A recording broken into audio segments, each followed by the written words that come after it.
A couple who gives airplane tours to Paradise Islands ends up trapped along with their clients and their assistant in a lifeboat in the middle of the sea, where they are also stalked by a huge white shark. That's why today, Great White. Remember that if you like the videos, you can support by liking, subscribing, and turning on notifications. It costs nothing and really helps me continue growing. Now, let's begin. The movie starts with a couple swimming peacefully in the sea and also showing each other some affection when, at one point, the woman sees something huge heading toward them, which obviously terrifies them and makes them decide to swim to their boat as fast as possible. But when the woman manages to climb aboard, she sees that her partner didn't escape and his body is in the water covered in blood, and to make matters worse, the girl suffers a rather stupid accident when a part of the boat comes loose and hits her, causing her to be knocked out in the middle of the sea. After this, we meet our protagonist couple called Charlie and Cass, who make their living giving tours to Paradise Islands in a small airplane. But from what we see in this scene,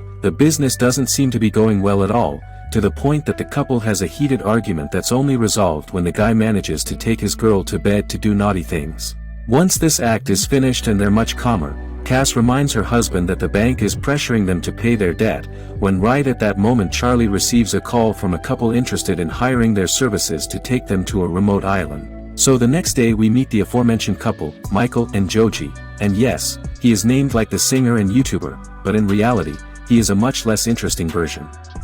They seem to be quite friendly, although the man becomes somewhat aggressive when he realizes that Benny, the employee of our protagonists, is flirting with his wife. Once on the plane, Cass asks her passengers how they're doing and starts a conversation in which Charlie tells them that if they're lucky they might see a whale, but at that moment Benny takes the opportunity to scare Joji a bit by telling her that there are quite a few sharks in those waters, which the pilot promptly denies, saying that it's not their season and therefore there shouldn't be any sharks. Additionally, at that moment they also tell us that the man is an expert marine biologist who left his profession after suffering an attack from one of these animals that almost tore off his leg, although Charlie says it was nothing and that it was actually more of a warning, since if the shark had wanted to, it could have easily finished him off. A while later, the whole group finally arrives at the island where they explain that the place is called Hell Reef because years ago a ship wrecked and only a young 18-year-old Japanese man named Seki Morita managed to survive. At that moment, Michael takes the opportunity to tell everyone that this person was actually his grandfather who recently passed away, and in fact, the purpose of their trip is precisely to deposit the old man's ashes on the island. So after some subtle flirting from Benny to the female client, she heads along with him and her husband to leave the grandfather's ashes, and while that happens, Charlie and Cass walk along the beach talking about whether they're going to get married or not. That's when the woman decides to tell her husband that she's pregnant, and in the midst of the couple's happiness, Benny appears running to tell them. He tells his bosses that he found something quite horrifying on the island, which turns out to be the body of the young man from the beginning of the movie. The thing is, as our protagonist immediately realizes that he died from a shark attack, they decide to investigate the body a bit and end up finding his phone, which surprisingly still works after being in water for quite some time and still has battery despite several days having passed since the boy died. The issue is that, because the young man had the best cell phone ever created by humanity, they realize he wasn't alone and was with his partner, so Charlie immediately deduces that she must be lost at sea and says they should help her. All this despite the fact that Joji, who is paying for this, is completely against it and asks them to leave it in the hands of authorities, but since the movie needs some humor, nobody listens to him and decides to fly over the sea to find the woman's boat, despite not even being certain if the woman is on a boat or not. After flying for a while, Michael manages to see a boat that's capsized in the water and decides to go down to take a look, and once there they must decide whose life is worth less to dive under the boat to see what they can find. And as it couldn't be any other way, they assign this task to Benny, who starts swimming until he comes face to face with the girl's corpse. However, this isn't the worst part, as at that very moment the shark appears and the man must swim back at full speed. The thing is, once on the plane, everyone decides the best thing is to get out of there and go home, but when they're about to take off, the shark attacks the plane, damaging a part of it and causing the aircraft to end up sinking. So the whole group must escape in a life raft, but since Joji doesn't know how to swim, he can't reach it and Charlie has to pass him a life jacket so he can get to the boat, and although the scene is quite tense, the man manages to escape safe and sound along with everyone else. All this causes an argument to start in which the captain says the best thing they can do is start rowing, since if they do it will only take them a day to reach land, while if they stay still the current will drag them and rescue planes will find it impossible to locate them. But Joji isn't very convinced of this, since if we analyze it well, them being there is all Charlie's fault, but they tell the man not to whine, that now they're only focused on trying to survive.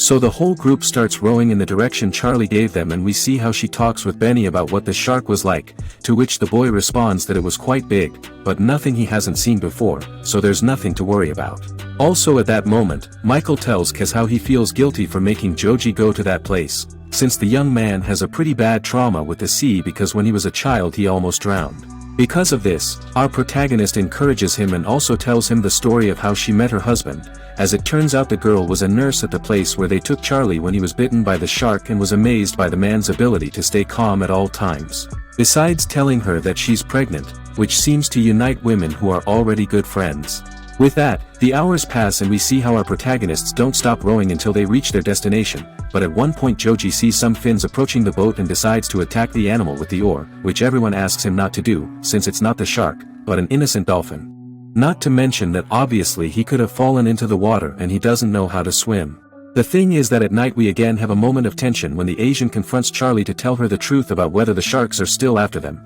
to which our protagonist responds yes, and that's why it's best to keep rowing without stopping. Which everyone does, but a while later, when it's Michael's turn, she falls asleep with the oar in her hand and ends up dropping it, which causes Kaz to have to jump into the water to recover it, and there the shark appears on the scene again to hunt our guys. But once again, although it seems that the animal is finally going to get its dinner, the woman manages to escape. Once back in the lifeboat, Charlie passes dry clothes to the two girls. When they are undressing, Benny tries to turn around to look, which makes Joji very angry, who decides to push the man into the water. And there, as it couldn't be otherwise, the shark finishes him off, despite Kaz almost managing to save him. After this tragic loss, everyone in the boat is in shock. However, they quickly get over it, especially when the captain searches through his things and finds a knife with which he explains how, if he gets close enough to the shark, he could kill it by stabbing it in the head. So everything continues quite calmly, until again the animal returns to attack and manages to knock down the boat and send them into the water, where almost everyone manages to get back to the lifeboat, except for Joji, who since he doesn't know how to swim, is not able to get out in time to avoid ending up being the shark's dinner. The next day, the problems don't stop, since due to the attack of the previous night, the boat was damaged and is slowly deflating. Also in the midst of the chaos they also lost one of the oars, so now they have to move quickly before the boat finishes sinking. But they must do all this by moving their arms, since there is only one oar. Despite all this, the couple of protagonists manages to convince Michael that he must fight for his life in honor of his grandfather. So after the woman threw the ashes into the sea to keep her husband company, they decide to continue on their way. With the good luck that shortly after they manage to see land, but when they start rowing towards that place, the shark appears again, which this time doesn't come alone, as it decided to bring a friend to accompany it for dinner. The issue is that seeing that the boat will not reach land in time, the couple decides to throw themselves into the sea to fight against the animals and thus give Michael time to flee. A plan that works relatively well because the girl manages to reach a shipwrecked boat that serves as a platform to get out of the water. And our protagonists also manage to finish off one of the two sharks. However, as is obvious in this type of movie, while they are still underwater, Charlie manages to see how the animal is heading towards his wife, so he decides to sacrifice himself to save her, and with that the woman manages to get out of the water. But when she thinks she is already safe with Michael, the shark appears again and manages to knock them off the platform, with which Kaz decides to serve as bait to give the Asian girl time to flee. So the woman confronts the shark and, luckily, underwater, the animal gets trapped in the ruins of the shipwrecked boat. But also because of this, the woman gets trapped, and when she is about to run out of oxygen, Michael appears, who gives her some oxygen with her mouth, and this is more than enough not only for the woman to wake up after being almost dead, but also to finally finish off the shark. So the movie ends with the two women getting out of the water, arriving safe and sound to the shore of the island. But since they don't show us what happened once there, we're going to assume that